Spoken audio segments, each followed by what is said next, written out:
السلام علیکم۔ آج ہم ایک ایسی قرآنی آیت پر غور کر رہے ہیں جو انسانی ارادے اور اللہ کی مرضی کے تعلق کو سمجھنے میں بہت اہم ہے۔ وعلیکم السلام۔ جی بالکل۔ ہمارے پاس کچھ مواد ہے جس کا عنوان ہے جب تک اللہ نہ چاہے۔ اس میں یہ آیت ہے، کچھ وضاحتیں ہیں اور ایک مکالمہ بھی ہے۔ تو آئیے اس کو ذرا گہرائی میں جا کر سمجھتے ہیں۔ ضرور۔ آیت ہے وما تشاؤون الا ان یشاء اللہ، یعنی اور تم کچھ چاہ بھی نہیں سکتے جب تک اللہ نہ چاہے۔ الفاظ تو سادہ لگتے ہیں لیکن مطلب گہرا ہے۔ جی بہت گہرا۔ اصل میں یہ آیت کائنات کے ایک بنیادی قانون کو بیان کر رہی ہے۔ اچھا، وہ کیا؟ وہ یہ کہ ہر چیز، مطلب ہر واقعہ، ہر نتیجہ، وہ اللہ کی مشیت یعنی اس کی مرضی اور اس کے اذن یعنی اجازت سے ہی ہوتا ہے۔ ہماری خواہشیں، ہماری کوششیں، وہ سب اپنی جگہ، لیکن ان کا پھل، ان کا نتیجہ وہ اللہ کے فیصلے پر منحصر ہے۔ ٹھیک، یہ بات تو سمجھ آتی ہے، لیکن جو ذرائع میں ایک نوجوان کا ذکر ہے، ایک مکالمہ، وہ کافی دلچسپ لگا۔ جی وہ مکالمہ۔ وہ اپنی پوری کوشش کر رہا ہے، دعائیں بھی کر رہا ہے، لیکن اسے وہ نہیں مل رہا جو وہ چاہتا ہے، اور وہ پریشان ہے۔ پھر اسے یہی آیت سمجھائی جاتی ہے۔ یہ صورتحال تو بہت عام ہے نا؟ بالکل عام ہے، اور یہ مکالمہ اسی کشمکش کو، اسی اندرونی سوال کو سامنے لاتا ہے جو اکثر ہمارے ذہنوں میں آتا ہے۔ تو پھر اس کا کیا جواب ہے؟ جواب یہ ہے کہ دیکھیں، انسان کا کام ہے کوشش کرنا، منصوبہ بنانا، محنت کرنا، جو اسباب میسر ہے ان کو استعمال کرنا، اور ساتھ ساتھ دعا کرنا۔ یہ سب شریعت کا حصہ ہے۔ صحیح۔ لیکن نتیجہ کیا ہوگا، کب ہوگا، کیسے ہوگا، یہ علم اور یہ اختیار صرف اللہ کے پاس ہے۔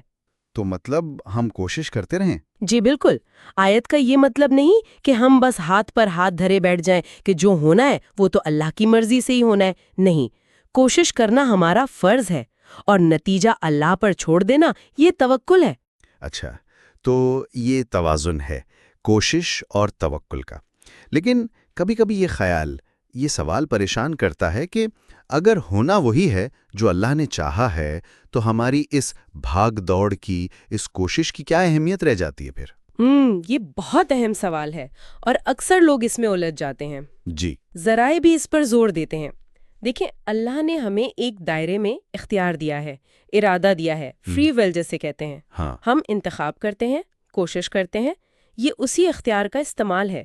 لیکن اس کوشش کا آخری نتیجہ کیا نکلے گا، یہ اللہ کی وسیع حکمت اور علم پر مبنی ہے۔ یعنی ہماری چاہت بھی اللہ کی مرضی کے بغیر نہیں ہو سکتی؟ بالکل، ہماری چاہت کا پیدا ہونا بھی اس کی اجازت سے ہے۔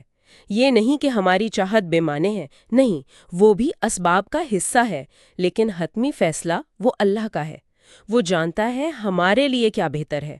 ہو سکتا ہے جو ہم مانگ رہے ہیں وہ ہمارے حق میں نہ ہو۔ اچھا، تو گویا ہماری کوشش اور دعا بھی ایک سبب ہے جسے اختیار کرنے کا حکم ہے، لیکن نتیجہ اللہ کی مرضی پر چھوڑنا ہے۔ بالکل۔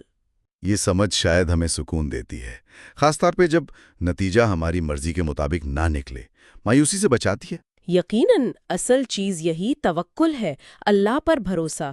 جب یہ یقین ہو کہ جو ہوا یا جو ہوگا وہ اللہ کے علم، اس کی حکمت، اس کی رحمت کے عین مطابق ہے، تو دل میں ایک اطمینان آ جاتا ہے۔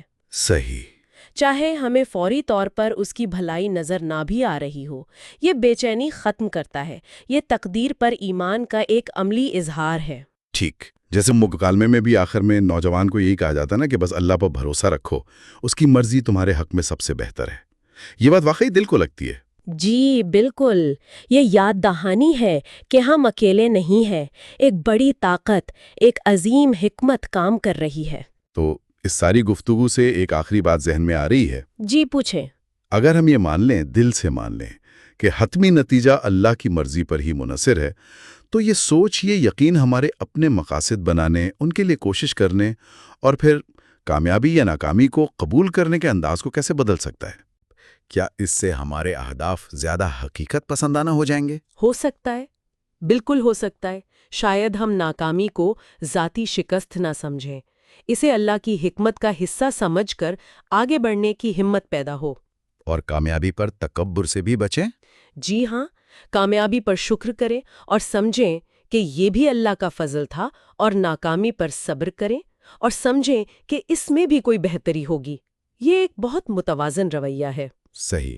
یہ زندگی گزارنے کا ایک پرسکون طریقہ ہو سکتا ہے؟ بالکل۔